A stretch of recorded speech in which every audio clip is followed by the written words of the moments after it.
Okay, so hi everybody.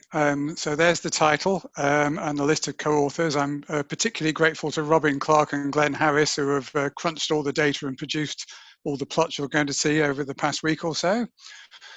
So the aims of this are to take one of the UK scenario products that David was just speaking about, in this case the probabilistic projections, and compare them against the CMIP6 initialized latest decadal hindcasts.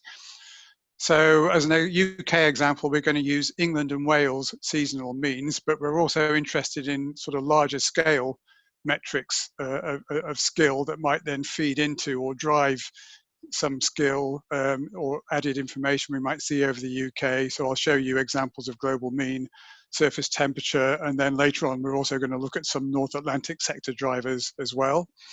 We're interested very much in both the skill and the spread of the decadal systems in comparison to the uninitialized national scenarios. Obviously, the skill can tell us about perhaps when to expect temporary diversions from a false long-term trend that might look surprising, so a run of cold winters or wet summers. And of course, the spread can also tell us about risk. So for example, when the phase of current near-term variability happens to combine with a secular trend to give an enhanced risk of some kind of extreme seasonal event, for example, would be of interest there. The overall question is, can the initialized projections, which of course is a product that potentially could be updatable relatively frequently, add value to a more static set of uninitialized scenarios that might only get updated once every 5, 6, 7, or 8 years? But before we can answer those quite challenging questions, I think we're going to start just by understanding some basic properties of the systems, which is what I'm going to talk about today. So just to introduce very briefly the probabilistic projections. So these are derived from quite a large set of around 350 model simulations. They combine perturbed parameter and multi-model simulations, all uninitialized, with a set of observational constraints, and this is all done using a Bayesian statistical methodology, with the aim of providing a relatively broad picture on uncertainties, in particular from a risk assessment point of view.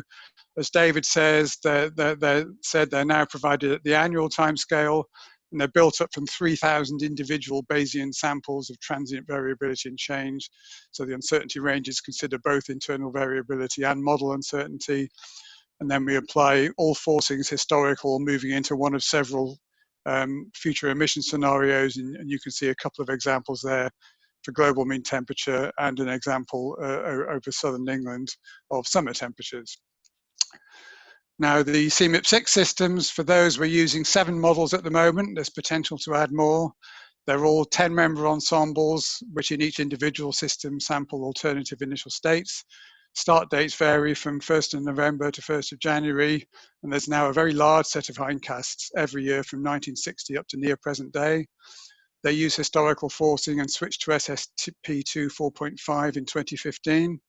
And like the uninitialized projections, they assume, of course, prior knowledge of volcanic eruptions, which obviously we wouldn't have in a genuine forecasting context. And in everything you see, we're using a baseline of 1971 to 2000 to form observed hindcast anomalies for verification.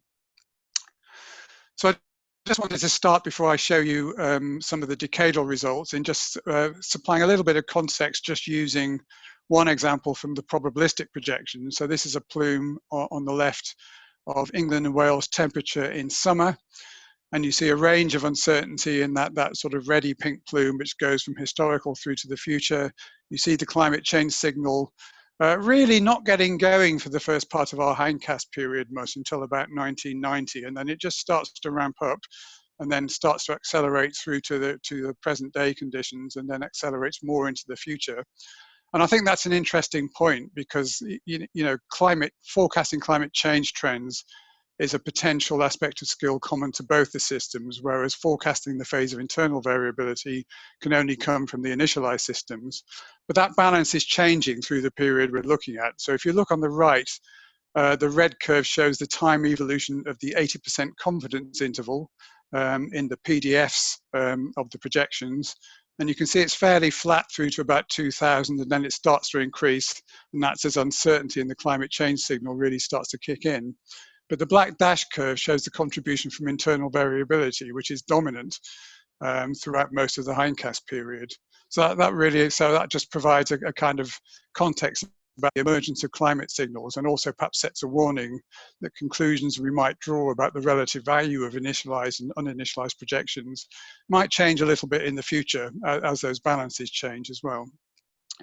So having given that little bit of context, here's just a few examples to run through the sorts of results we're getting. It's all very early days at the moment, so no hard conclusions yet. But we're just starting here looking at global mean surface temperature. So each column shows one of the decadal systems, and in each case they're compared against the probabilistic plume from the uninitialized results, which is in grey, and you can see the observations in green.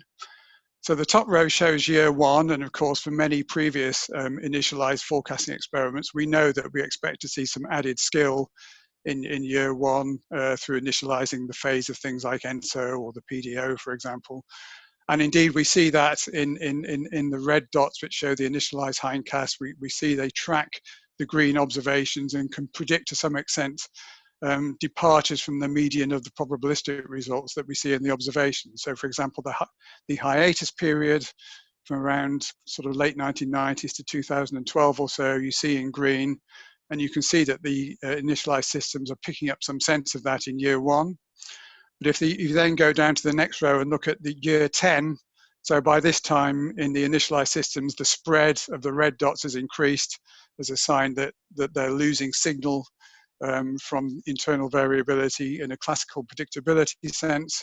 But then you also see them starting to show evidence of their long-term climate responses.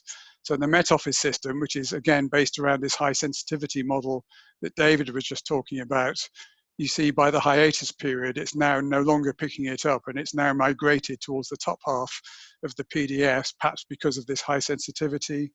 Whereas the MPI model, which is in the third column, still seems to track around the observations by year 10, but whether that's because it's predicting some aspect of the internal variability drive as well, or whether it's more because it has a lower sensitivity, would be an interesting thing to look at. And then on the bottom row, we look at more of a decadally smooth period, so the average of years 2 to 9, where we have more chance of kind of seeing lower frequency signals from the systems. And again, you can see, I think, that in the case of the Met Office system on the bottom left, that's kind of really emphasizing this migration into the warm half of the PDF as we perhaps start to see the longer term climate change influence coming in a bit more. And another key aspect before I move on from this is that looking at the spread of these systems also provides an element of verification.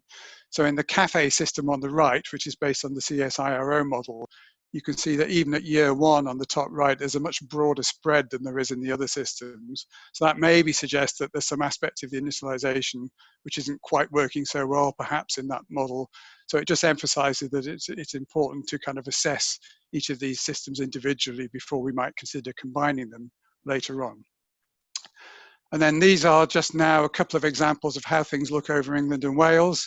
So here I'm showing years 2 to 9 as an example. So again, we see the plumes of uncertainty from the PDFs in grey. We see the observations in green. The median of the PDFs, which shows some estimate of the secular climate change signal, is in black. And again, the decadal systems are red dots. And now we're seeing all 7 of the decadal systems. And then you can see it's quite interesting to consider variability in the context of the changes. So in summer temperature on the left, you can see that there is quite a clear climate change signal going on. Then there might be variations around that in the observations, which might come from things like low frequency variability in the summer NAO, for example. So the run of relatively cool summers on the top left, where the green curve has dipped below the median of the PDFs, could potentially be due to that. And then we can ask whether some of the decadal systems might pick that up. Or if we move to precipitation on the top right, there you see it's a slightly different situation in the sense that there's still a lot of variability, of course, but now the climate change signal is not so obvious during this hindcast period. In the future, there's quite a strong drying signal in the climate change projections, but you're only really just starting to see the first hint of that after the year 2000. So here, the quest for seeking added value is very much about predicting the phases of internal variability in the decadal systems. And the most striking example there in the observations is the wet results that we see in the most recent period. And of course, in the real world, we think that may have been at least partly associated with the positive phase of the AMO. So again, we can look to see whether the decadal systems might pick up some of that. In this case, it seems that they're certainly not picking up the amplitude of that recent deviation. Perhaps they might be picking up a hint of the sign, at least. And if that's the case, then we can start to think in the future about looking at the skill of the North Atlantic. Do we see the skill in the AMO? And if that's not being translated into UK skill, why might that be? Perhaps a lack of a good teleconnection, or perhaps we need to look at a wider region to see that sort of signal. And then if we move on, this is now a slide about spread, so about understanding the basic properties of the systems again. And what we're plotting here for two of the variables, global mean temperature on the left and England and Wales summer temperature again on the right, is how the decadal systems with the coloured lines grow their spread as the lead time for individual years goes from a lead time of 1 to 10. So on the left for global temperature, you can see a sort of classical predictability curve which shows the spread gradually growing as the systems perhaps start to lose the signal of their initial state. And then by year 10, it looks like they're kind of asymptoting. And in the case of the Met Office system in red, we've compared that against an independent estimate of internal variability, which is the grey dot, the middle of those three grey dots on the right, which is from a parallel uninitialized run. And you can see that the levels are quite similar, suggesting that by year 10, the spread is being controlled essentially by the uninitialized internal variability of the systems. And then we can also see quite interestingly that the spread in the PDFs, which is the black line of dots above that, is quite a lot higher. And interestingly, of course, a little bit of that is because the probabilistic projections factor in model uncertainty, but actually quite a lot of it is simply that the models behind those PDFs have higher internal variability. And you can see that by the middle of those blue dots, which is a corresponding estimate of internal variability from the transient runs that underpin the PDFs. So when we're looking to understand differences in spread and risk, it's really interesting, I think, to factor in these different contributions and understand where they come from.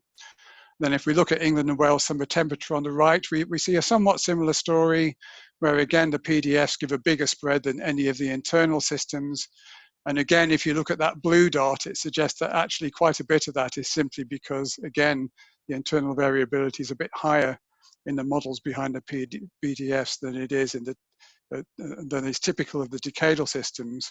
But then the other interesting difference to the left-hand plot is that in the decadal systems, we no longer see this classical loss of predictability from year 1 to 10 so much. So in terms of spread, at least, it really looks like the spread is fairly constant in those systems across time as well, but also they're all different. So the levels of internal variability in the different models are different. And again, that's an interesting characteristic that we should bear in mind when we start to think about combining these initialized systems into a sort of multi-model expression. Sorry, James, we're running out of time a bit. Yeah, okay, how long do I have? You're already 13.5 minutes. So okay, right. So I'll just quickly say that, that this is just a plot showing that we are looking at combining the initialized systems as well, and then comparing that with the spread of the PDFs. And when you do that, you start to get results which look a lot more like the spread of the PDF. So that's another key focus for us. So I'll just finish off with a summary to say that this is a work in progress where we're comparing these two sets of projections. There's lots of interesting questions, and some themes for future work are potentially to look at other measures of skill, to look at the key of North Atlantic drivers, and to look at broader regions before we can think about formulating a full set of conclusions. Thank you very much.